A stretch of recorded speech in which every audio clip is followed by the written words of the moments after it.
নবরাত্রির তৃতীয় দিনে পূজিত হন মা চন্দ্রঘণ্টা। দেবী চন্দ্রঘণ্টা হলেন মা পার্বতীর বিবাহিত অবতার।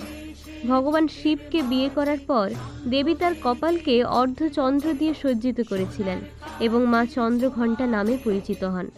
তিনি শুক্রাকে শাসন করেন এবং নবরাত্রির তৃতীয় দিনে পূজিত হন। নবরাত্রির চতুর্থ অবতার হলেন মা কুষ্মাণ্ডা। দেবী পার্বতী সিদ্ধিদাত্রী রূপ ধারণ করার পর সূর্যের কেন্দ্রের অভ্যন্তরে বসবাস শুরু করেন, যাতে সূর্য মহাবিশ্বে শক্তি মুক্তি করতে পারে।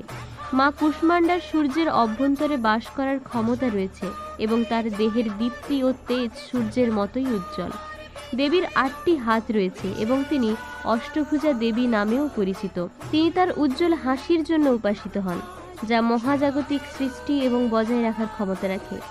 হিন্দু পুরাণ অনুসারে তার পবিত্র সারাংশ মহাবিশ্ব সৃষ্টির জন্য দায়ী ছিল।